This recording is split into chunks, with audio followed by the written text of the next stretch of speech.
Hello and welcome to Career Builder's webinar on the topic of smarter job seeking, where we will be talking about how you can create an advantage for yourself as a candidate in the hunt for your dream job. My name is Peter Helin and I'm responsible for marketing activities for Career Builder in the Nordic region. And for those of you who are not familiar with Career Builder already, Career Builder is one of the world's largest networks of job sites, or job boards as they're also called. And these are websites like CareerBuilder.se in Sweden, CareerBuilder.de in Germany, or CareerBuilder.com in the United States, where you as a candidate can go and visit and find thousands and thousands of career opportunities and jobs to apply for, really. I've been with the company and in this online recruitment industry for about 9 years in a number of different roles. And right now my focus is a lot on helping candidates and employers find each other and connect with each other and communicate better with each other as well. Because as it stands right now, there is a little bit of a communications gap between candidates or job seekers and employers, where candidates don't really know how to approach an employer and what to include in their cover letter, or how to customize their CV, or how to sort of tailor their interview with a particular employer. And at the same time, employers are not necessarily too confident when it comes to approaching qualified candidates and attracting candidates. So this is, as a part of my role, I have the pleasure of speaking to future candidates like yourselves, but also I go out and I talk to employers on how to write better job postings and how to better approach candidates.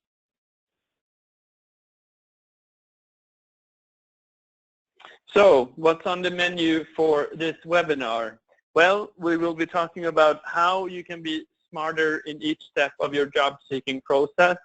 And I would like to stress the process part of that sort of bullet point or that sentence, because nowadays it has become increasingly harder as a candidate when it comes to your job search and your CV and your cover letter. And a number of years ago, you could probably have one CV or one resume and one cover letter on your computer, and you could send it to a number of different employers, and chances were that you would get an interview or a number of interviews. And nowadays, employers almost expect that you tailor your cover letter, you tailor your CV, and that you do research about the employer to show that you can almost back up why you want to work for them particularly, and why you're interested in them as an employer. So we'll be talking about some of these things as well. And I will be talking about what sources are available, where can you find jobs to apply for, where can you find new career opportunities.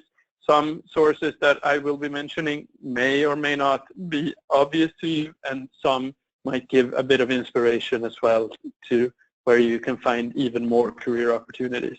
And we will be talking about as well how you can stand out from the crowd as a candidate.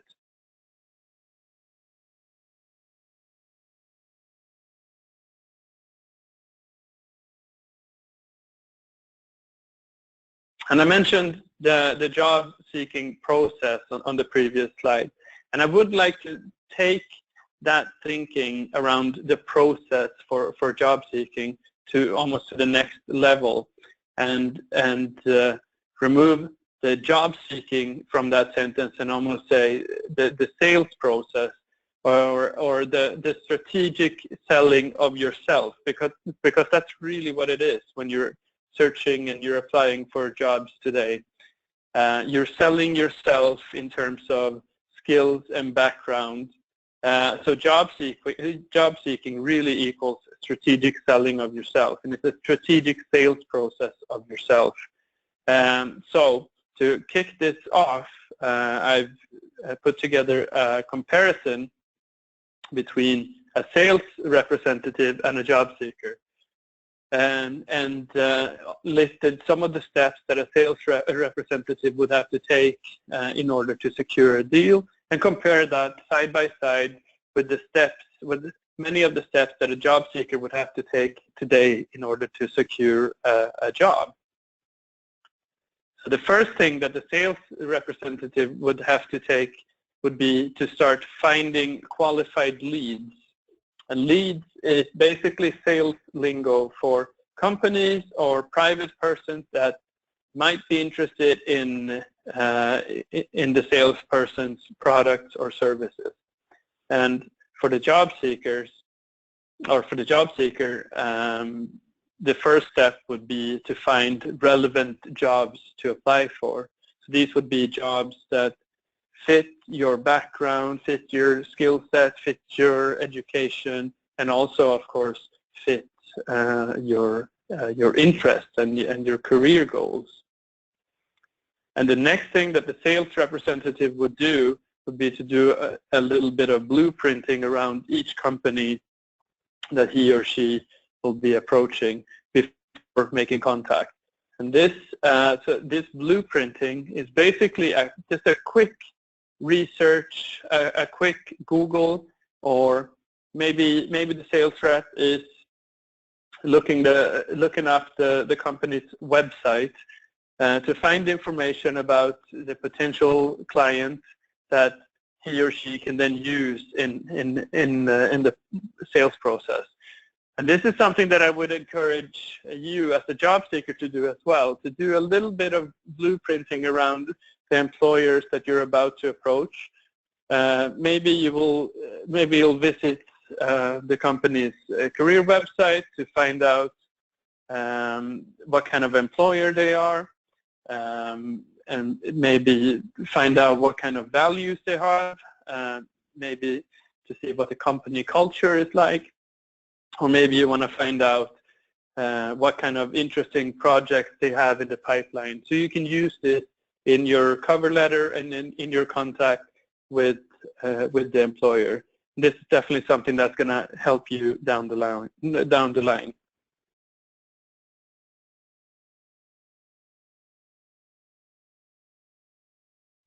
So the next step that the sales representative would take is to do a needs analysis of the company and try and understand what the company's needs is, or what their needs are, in order to tailor their offer or his offer. So maybe this is a salesperson who's selling boats. So are we looking at a company here that would be interested in boats that can fit 4 people or 400 people? Because the offer that the sales representative would present to this potential client would be very different depending on that research. Same goes for you as a job seeker. Try and understand what the company's needs are in order to tailor your CV and tailor your cover letter. And based on your findings, you will then be able to include more relevant sort of strengths for this particular employer. But if you sit down and you do a bit of quick inventory and list sort of your top strengths, maybe you're able to list 15 or 20 strengths.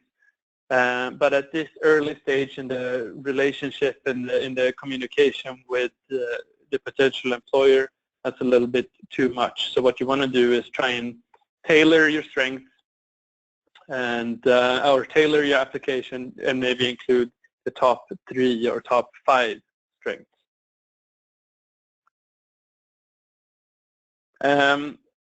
And after doing after doing a bit of research about the employer, or sorry, the potential client, the salesperson will then make contact. And what the skilled salesperson would do would be to tailor his language in terms of what kind of keywords they use, and this is just to create even more common ground with the potential client. The salesperson would also tailor his USPs, which is even more sales lingo for unique selling points, and the salesperson would also try and tailor his offer to the client, just so we talk about the most relevant and the most attractive sort of features or benefits of their products or these boats in this case. Same goes for the job seeker. In the first contact with the employer, try and tailor your CV, try and tailor your cover letter, and try and tailor your language and your own unique selling points, your own strengths, and what you can bring to the table based on your blueprinting and based on your needs analysis.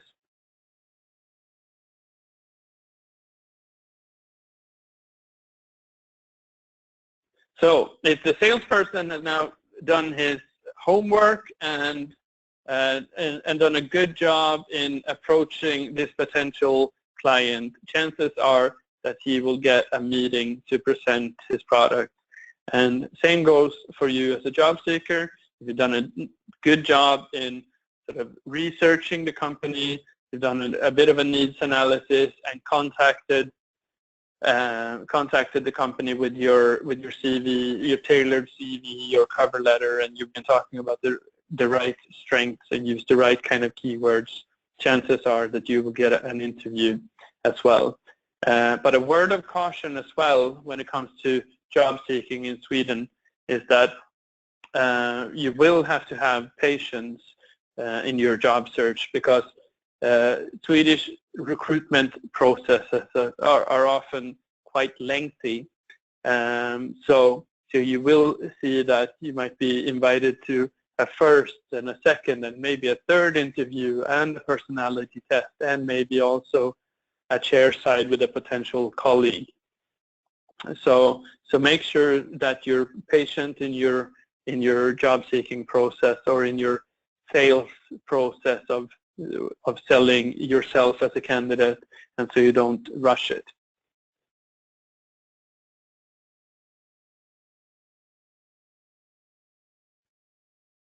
And if the salesperson was successful in the first meeting or the first presentation, hopefully the person will get a second meeting, and what the skilled person would do then would be to start adjusting, try and find out who am I meeting with next and how can I adjust my unique selling points for the next step of this process. The same goes for you as a job seeker. Follow up after your interview. Maybe you just follow up with a quick email to say, thank you very much for your time. I think we had a great chat today, and I look forward to the next step in this interview process. And this is also one of those ways where you can be smarter as a job seeker and stand out from the crowd, because chances are that not all candidates will do something like this and follow up, send an email, and find just yet another reason to contact an employer. And also try and figure out who are you meeting with next. And it's quite common in an interview that a recruiter would say something along the lines of, okay, this sounds great. We will be meeting a few more candidates over the next couple of weeks, and that you will, in the next step of the process, you will be meeting with our managing director. So try and find out who the managing director is, get a face to the name, and also try and tailor tailor your language, tailor your unique selling points to what a managing director would be interested in. Because if you met with an HR assistant in the first interview, that person would be interested in finding out that you're the right person for the job in terms of core skills and that you're a good team player, whilst the managing director would be a lot more interested in finding out how you can contribute to the company in terms of revenue, or how you can help make the company successful on the bottom line.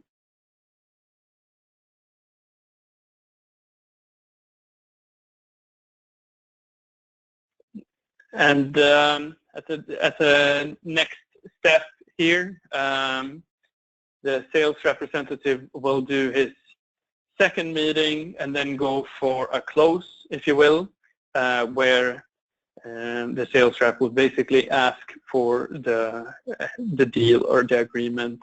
And for you as a job seeker, hopefully the first and the second interview will lead to you being hired in the company or selected as the top candidate. But I always say that, you know, preparation is key when you're applying for jobs and when you're getting into a hiring or a job seeking process. So your blueprinting that you do in the beginning of the process will definitely help you throughout the entire process.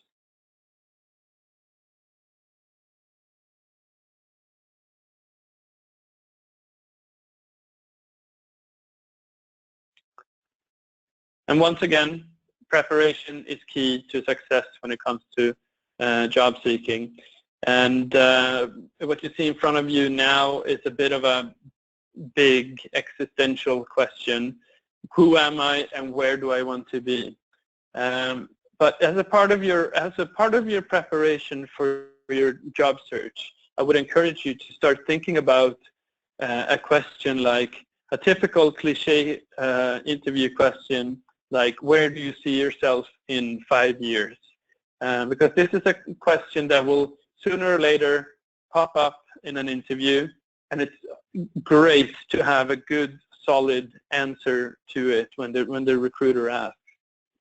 But it's also very good to have your own sort of internal answer and start thinking about what your career map looks like. So where do you see yourself in 5 years? Is the job that you're applying for now, is that a stepping stone to a different, more senior position within the same company, or is it a stepping stone to more senior position in a different company? Or is this position that you're applying for now, is that where you want to be in 5 years? Because there's no right or wrong, but it's good to start thinking about your own career path, if you will. But also, again, this question will pop up in an interview in some form. So it's good to have a good, strong answer to it.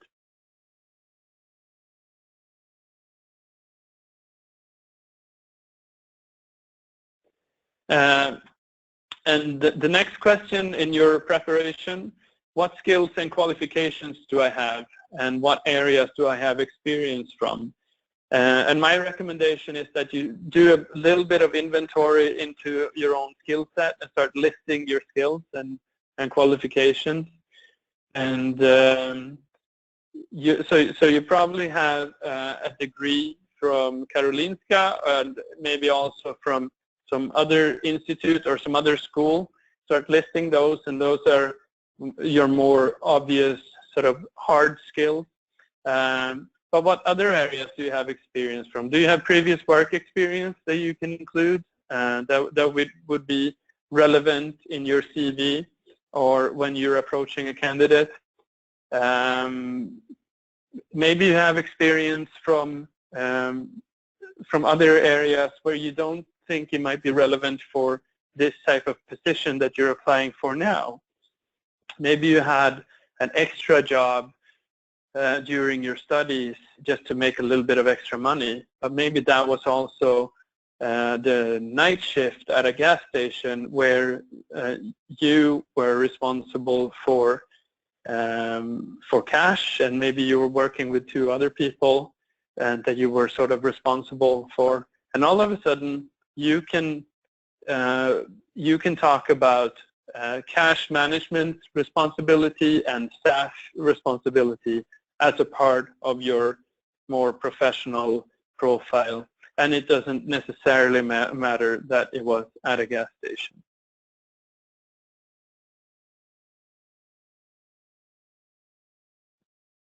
How much responsibility do I want? This is something that will help you narrow down the jobs that you apply for, because as I mentioned, on the bigger job boards you will find hundreds or thousands of jobs to apply for. So you kind of have to find filters to narrow down what jobs you want to apply for. And responsibility and future management aspirations might be one of those filters. And start thinking about, do I want to become a manager or not? Because you'll see in job adverts as well that maybe the company has written that for the right candidate there is a management position sort of available within the next 1 or 2 years. And if that's not something that you want, maybe you don't want to become a manager, so maybe this is also not the job for you to apply for. Am I prepared to work overtime? That's another question to think about. Is overtime something that works in your personal life, and is something that you're interested in, or something that you're prepared to do? And if not, this could be another one of those reasons why you move on from that particular job advert. Because you'll see that in some adverts, the employer might say that some overtime might occur, and if you read between the lines, some is usually a little bit more than just some overtime here and there. And so if overtime doesn't work for you, then maybe this is not the job for you. What type of manager and company culture do I prefer? And again, there's no right or wrong here. Some people prefer the more traditional or strict office environment, and some prefer the more modern, relaxed company culture where you can be sort of working with a laptop and sitting in a beanbag, or maybe you prefer to have the ability to work from home.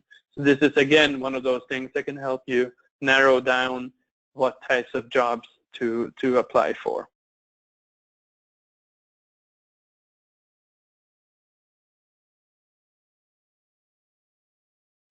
So now that we have done our preparation and sort of mental inventory, and we've been thinking about what kind of positions to apply for and what the career path looks like, time to start finding some jobs to apply for, some career opportunities to pursue. And it says right here, find jobs and put your inbox to work. And one of my recommendations when it comes to job search is to try and make your email inbox your hub for all your job search resources, really. Because we're talking about being smarter as a job seeker and being smarter in each step of the process. And one way to be smarter is to save time. And by collecting career opportunities and career information from all kinds of different sources in your email inbox, you will be able to save yourself quite a lot of time.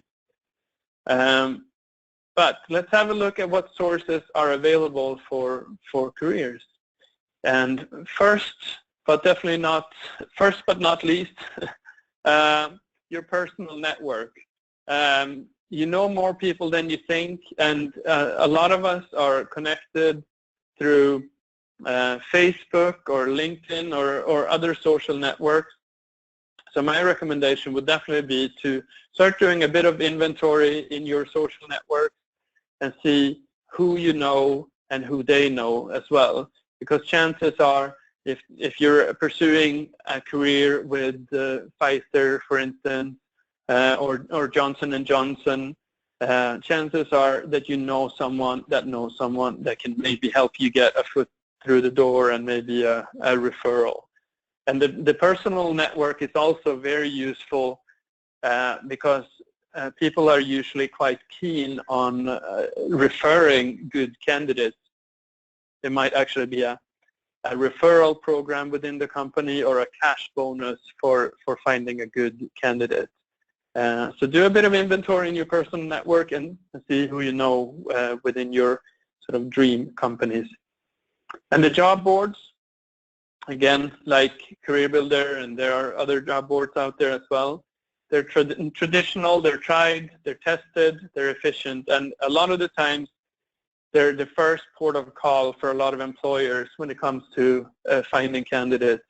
So the first thing that an employer would do is to list a job on their own website, but also on a job board, just to reach out to as many candidates as possible. So on the job boards, you'll be able to find thousands of jobs on any given day.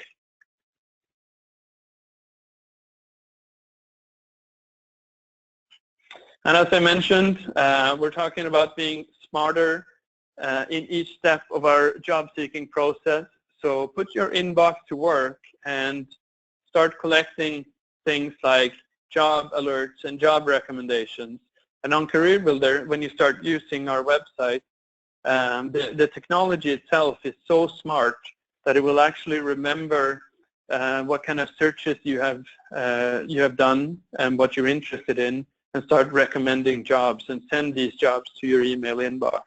But you can also subscribe to certain keywords from job boards, and this could be maybe you're subscribing to a keyword like life science within Stockholm, and as soon as a new job is posted that's matching that keyword, you can get an email to your inbox as well. So you don't actually have to visit every single job board all the time, and you can start in your email inbox and start scanning what might be interesting. Another recommendation is to start checking out some niche sites within your field and blogs and forums. And these blogs and forums are usually useful for sharing industry news and best practices. But you will see when you visit them that career opportunities and jobs are also shared within these forums. So check them out, and if you can, subscribe to newsletters. You can do that and get that into your email inbox as well. And often these niche sites and blogs can be a hidden gem because you might find jobs that are not listed on a job board, for instance. Another really useful feature when it comes to finding good career opportunities on the internet and delivering them to your email inbox is a service from Google called Google Alerts. And it's completely free, like a lot of Google services. And you can basically just go to Google Alerts, subscribe to certain keywords, again, like life science in Stockholm or in Berlin or whatever it might be. And Google will then scan the internet for you and find more of these sort of hidden jobs that are not listed on big job boards and whatnot, and then deliver them to your email inbox. So it's very, very handy. LinkedIn is another good resource for career opportunities. You won't necessarily find the quantity of jobs that you find on job boards like CareerBuilder, but you will definitely find career opportunities there. And the more active you are and the more sort of relevant you are in terms of what you include on your personal profile and what kind of groups and networks you join, the better your news feed will be. And you can also get updates from relevant groups. For instance, there might be a life science network or a life science group on LinkedIn that you can join. And in these groups, career opportunities as well as best practices and the latest news will be posted. So you can subscribe to that and get that into your email inbox as well.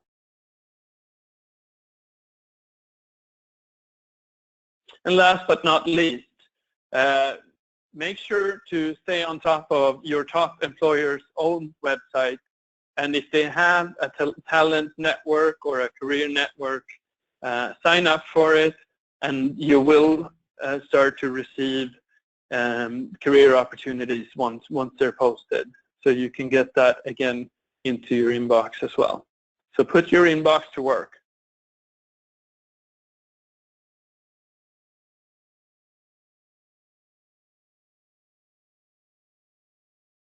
So now that we've done a bit of inventory in our personal network, we found out who we know within our dream companies or our top employers, and we've also found all these amazing career opportunities on the job boards, the niche websites and whatnot.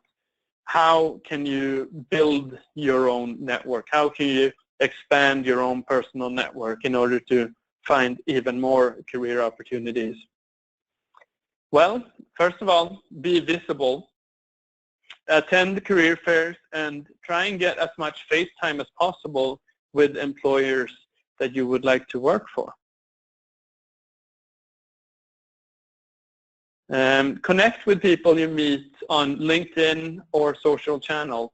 So if you meet someone who can be a potential lead or a segue or a way into an employer, make sure that you collect their business card, connect with them on LinkedIn or any other social channel so that you are linked somehow for future reference.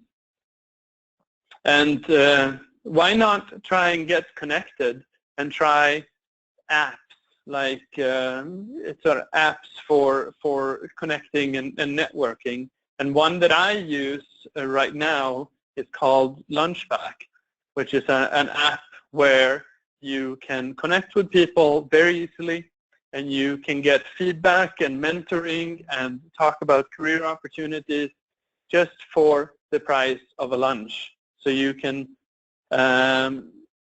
remove sort of all the social awkwardness of networking and making a great first impression, and connect with someone who has an interesting profile, then take them out to lunch. But there are many different sort of social networking apps as well. So find one that works for you.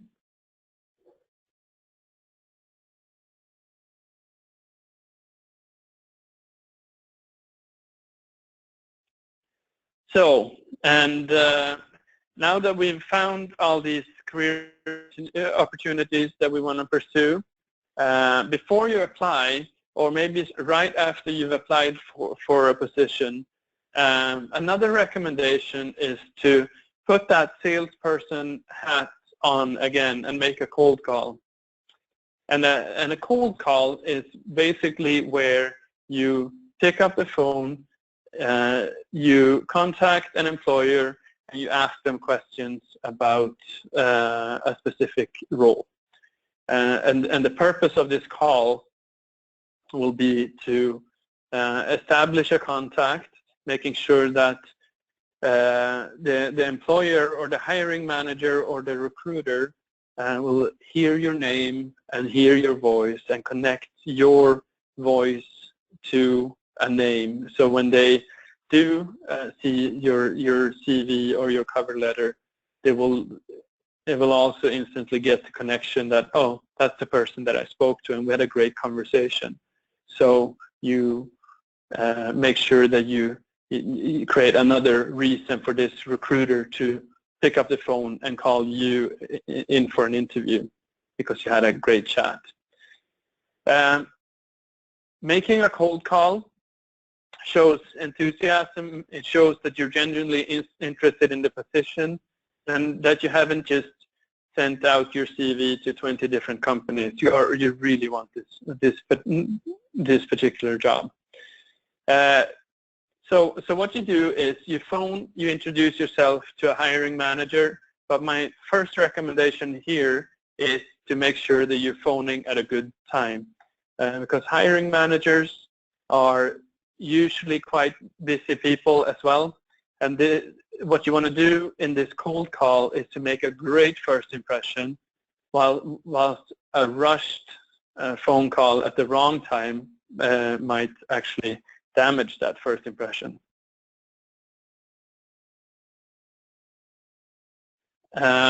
My next recommendation when it comes to cold calling employers is to make sure that you are prepared. Again, preparation is key. So prepare for the call and ask relevant role-specific questions to spark conversation with the hiring manager. And really, the longer you keep the hiring manager on the phone, the longer you manage to keep a good conversation going, the better. And the best thing that could really happen in one of these cold calls is that the hiring manager would say, it sounds like you have a really good profile. Would you mind sending it directly to me as well, so I have it in my email inbox?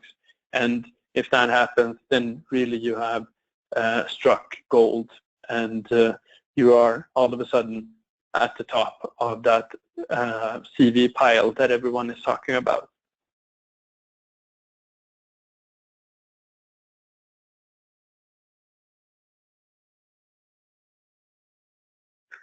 So if we're moving on to your cover letter, then what should I write in my cover letter? This is usually a tricky one, because a lot of the times there's so much that you want to mention in your cover letter that it becomes quite lengthy. But my first recommendation is really to make sure you don't write a novel. Make sure that you get the recruiter's attention quickly. And a good way to approach the cover letter is to think about this particular document or this particular text as an elevator pitch. And an elevator pitch is an American idea, really, where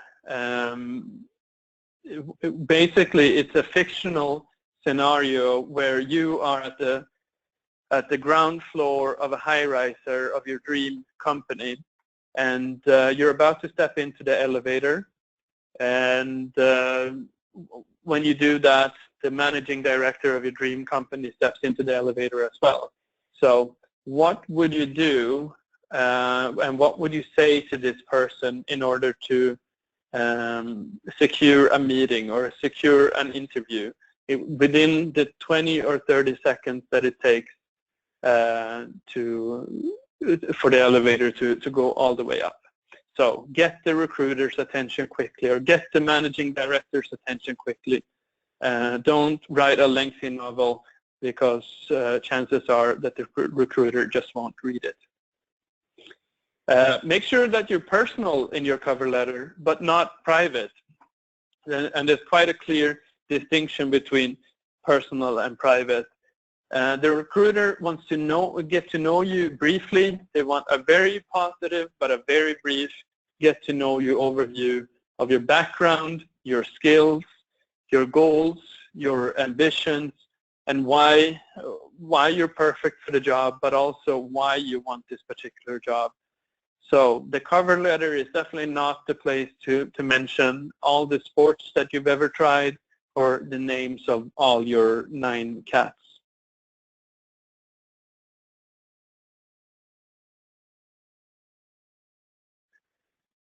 Read up about the company you're applying for. It indicates genuine interest. And again, your blueprinting and your research that you did in the beginning will come in very handy here as well, because it would be in your cover letter, you have a great opportunity to mention the expansion to Asia that you read about on the company's own career site, and why you would be perfect for helping with that expansion. And know your skills and your unique selling points. What are you really offering this company? What can you bring to the table?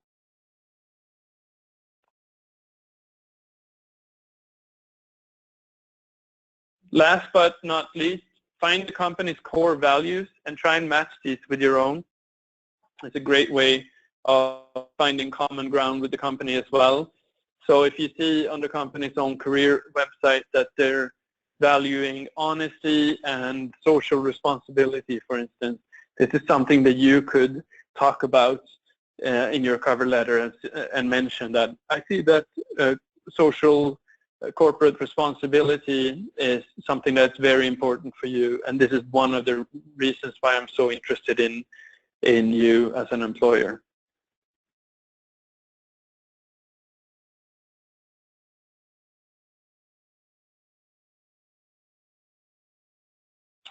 And if we're moving on to the CV and what to actually write in a CV, the CV writing session would really be a webinar in itself. But I wanted to mention a few different things that I would really encourage that you include in your CV, and make sure that in order to make sure that your CV is up to scratch. And first of all, make sure that it's a well-composed and easy to follow document. Because what we know about recruiters today is that they really don't spend a lot of time reading CVs. We are talking about seconds rather than minutes, and a recruiter really wants to be able to find relevant information about you as a candidate quickly. So have a well-composed and easy to follow CV, so it's easy for the recruiter to find what they're looking for. Make sure that your CV is customized for the role. So if you have a very lengthy CV, my recommendation is that you try and tone up all the information that is relevant for this particular position, and maybe tone down or slim down the information that is less relevant, but also make sure that you still leave it in there just so you don't have any gaps in your CV. Last but not least, make sure that you spell check your CV, and maybe both through your Microsoft Word, but also have a friend or a partner look through your CV just to make sure that you don't have any typos. Because if you built up a really strong CV with a great format that is well composed, easy to follow, and then you have a number of typos in the CV, will just lessen the first impression of you as a candidate. But we're also talking here about being smarter in your job seeking and how to stand out from the crowd. So why not try and include a visual CV in your application as well. So in your cover letter you could mention that I have attached my PDF CV for your review, and I've also included a link to my LinkedIn profile, but I have also included a link to a visual CV. And in this visual CV, you can then give a recruiter the opportunity to find out more about you in a visual format, in sort of a graph and pie chart format, instead of reading lengthy blocks of text, because some people are more visual than others, really. So now we have a strong cover letter, we have a strong CV, and we've made it all the way to the interview. And the first thing to think about here, again, is preparation. Again, preparation is the key to success. So my recommendation is that you Google some common interview questions and practice these, just to make sure that you have a strong, confident answer when these questions come up. And that will also give you a little bit of breathing room for potential curveballs that a recruiter might throw your way. So think about questions like, what would you say your strengths and weaknesses are? How would a partner or a colleague describe you? Or maybe tell me about a stressful situation and how you handle it. Do your homework and research the company. We have talked about that quite a bit. And this is a part of your blueprinting process. And this will, again, be very handy in the interview as well, because you can reference some of the things that you found out in the news or on the career website when the recruiter is asking, so what do you know about us, and or why are you interested in us as an employer, why are you interested in this particular position?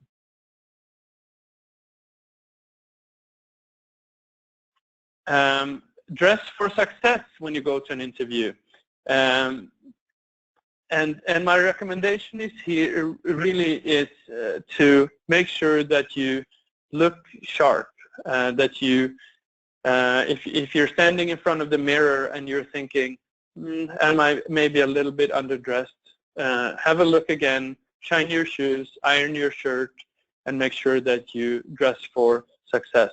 Because a lot of your confidence as well when you go to an interview, same as for a salesperson who is going to a sales meeting, a lot of the confidence is actually in your clothes and in your hair and your appearance. And you will make a stronger impression when you dress for success. Last but not least, when it comes to the interview, make sure to ask questions. Because the interview is really an opportunity for you and the employer to get to know each other. But it would be quite hard to know if there's a match, and it would be hard to get to know each other if only the one party is asking questions. So make sure that you prepare a number of questions for the recruiter that you would like to know the answer to. And you can also, if you're nervous, you can bring a pre-written note with questions before the interview.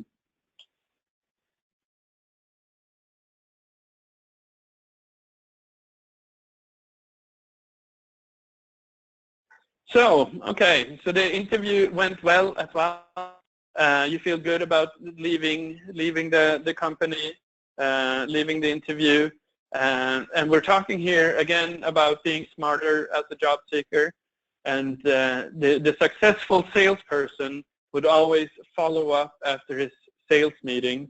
So follow up after your interview with a quick, short email to say, thank you for a good meeting and thank you for your time today, to show that you really appreciated that the person took time out of their day to meet with you and talk to you for an hour.